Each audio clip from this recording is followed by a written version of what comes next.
mise à jour de l'application mobile.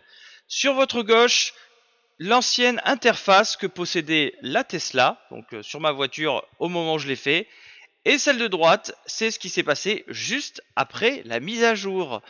Donc on remarque déjà que rien que sur le menu, ça change pas mal. Voilà, là on a une petite image de mon véhicule. Là, ça fait plus animation jeu vidéo. Et on remarque aussi que là, on a une petite animation, vous voyez, où la voiture est en train de charger. Alors que là, si vous faites... voilà, je l'ai lancé la vidéo, il se passe absolument rien. On voit juste qu'elle est en train de charger. Toute la partie a aussi été modifiée. Vous voyez, on avait un bouton multimédia, il se retrouve ici directement. Voilà, clé sur le téléphone, ça ne change pas. On retrouve les trois boutons habituels plus le logo de charge. Voilà. Mais c'est un peu plus loin où ça va changer. Par exemple, bouton climatisation. Vous voyez, je suis dans le menu. Ça ressemblait à ceci. Donc, maintenant, alors si je ne me suis pas trompé dans l'ordre que je lance les applications. Alors aussi, la limite de charge est aussi affichée au menu. Et on peut arrêter. Bonjour, la suite encore sur la recharge. Donc quand la voiture est branchée, en fait, donc la limite que vous aurez définie au lieu où vous vous trouvez, donc j'avais défini 8 ampères pour vous montrer la limite basse, c'est dès qu'on branche la voiture, cette limite se définira à l'endroit où vous êtes. Voilà. Et donc vous avez moyen, quand la recharge est en cours, de l'arrêter avec le bouton ici, et là la recharge s'arrête. Vous voyez sur les composants combien de kilomètres vous récupérez. Donc à 8 ampères, on récupère une dizaine de kilomètres par heure. Voilà. Si on monte un peu la puissance à 10 ampères, on récupère une quinzaine à peu près. Voilà. Si on monte à 16 ampères, donc typiquement si on a une prise green up bien installée avec les bons diamètres de câble, on récupère une vingtaine de kilomètres à l'heure.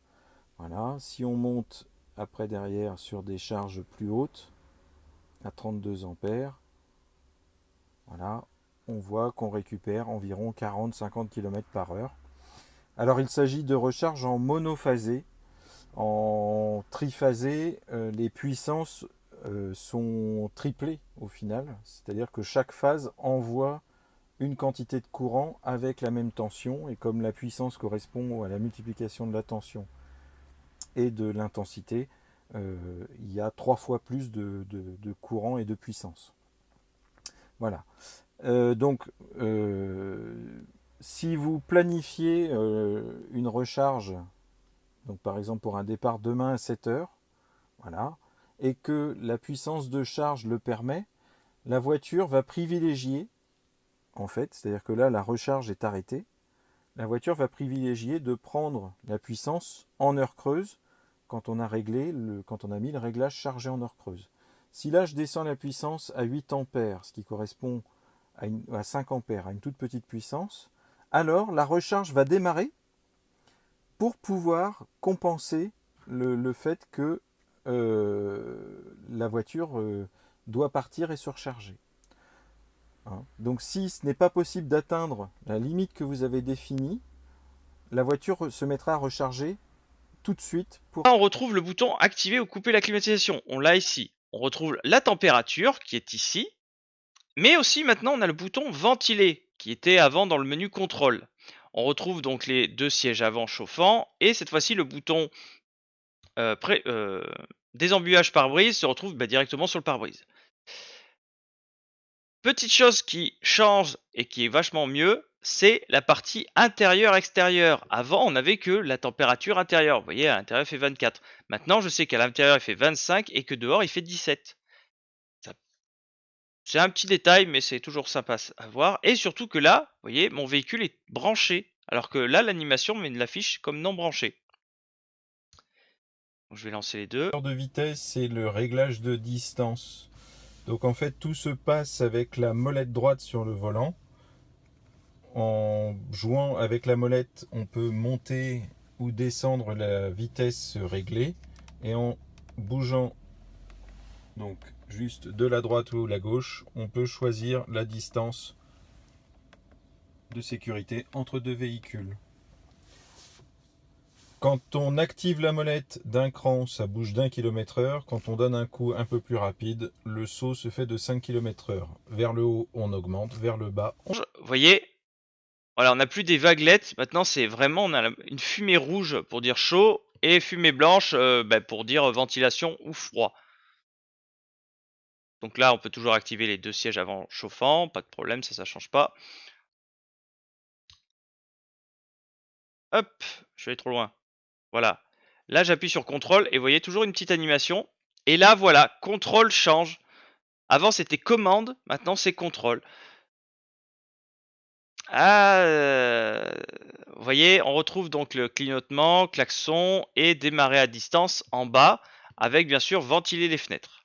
Puis on a coffre avant, coffre arrière, donc ces deux-là, et déverrouiller, verrouiller, qui est sur le capot, pardon. Et là, vous vous dites, mais attends, mais ces trois-là, où est-ce qu'ils sont passés là, le mode voiture? Eh bien, ils ont fait un nouveau menu. Enfin voilà, vous voyez, je teste le coffre. Voilà, il y a une petite animation sur le coffre, c'est quand même pratique. Mais voilà, c'est parce que j'ai essayé de verrouiller. On va essayer d'avancer un peu. Voilà, vous voyez, ici, nous avons sécurité. Voilà, un nouvel onglet. Et dedans, voilà, vous retrouvez vos 3 éléments que l'on avait ici avant. Vous voyez, limiteur, mode voiturier et le sentinelle. Et la clé sur le téléphone que j'ai toujours pas activée parce que ça sert à rien. Voilà, et c'est aussi dans, hop, on va revenir là, dans mise à jour logicielle que, là j'ai oublié de prendre un screenshot, dommage, que l'on retrouve maintenant acheter et s'abonner. Avant, si vous avez toujours l'application, normalement si je dis pas de bêtises, vous aviez sur juste la partie acheter et ce à quoi vous avez déjà payé. Mais maintenant, déjà, avant c'était des petits onglets avec des cases à cocher, maintenant c'est beaucoup plus joli, voilà, c'est simplement des petites images histoire de vous donner une idée. Donc là, c'est s'abonner. Donc là, forcément, je suis toujours abonné à l'abonnement premium. Et bien sûr, le Tesla Shop. Voilà, on va revenir vite fait hop, en arrière, histoire que vous voyez. Voilà, de ce côté-là, après, hop, vous voyez, ça change pas beaucoup. Ça fait beaucoup de vous voyez dans la même phrase. Déjà, la position, avant, ça s'appelait lieu, donc il n'y a pas trop de différence. Par contre, recharge, vous voyez, ici, il affichait la recharge avec les détails. Maintenant, il n'y a plus de partie recharge. Voilà, il faut vraiment aller, hop, je vais revenir au début, voilà, tout au début. Et là, vous l'avez directement. Vous voyez, je suis, beaucoup trop de vous voyez. Je suis donc la tas de charge. Donc là, il me dit juste superchargeur 50 minutes restant. Là, il me dit en plus 81 kW. Donc c'est un peu plus pratique quand même de ce côté-là. Autre petit détail intéressant. Hop, on va lancer celui-là. Voilà, histoire d'avoir un peu plus de côté joli. Maintenant, vous voyez, on a une animation sur le véhicule qui roule, avec la vitesse à laquelle il roule. Hop, on va le remettre, histoire de voir. Voilà. Alors si tu pouvais partir en replay, ça m'arrangerait. Voilà, donc on voit bien sûr que la ventilation est en cours. Et que je roule actuellement, donc ça change pas. Et en fait, pour ceux qui se demandent, le petit bouton là, que l'on a ici maintenant dans le menu, donc là par exemple je roule, à quoi sert-il? En fait, il ouvre la trappe de recharge de votre véhicule. Donc en fait,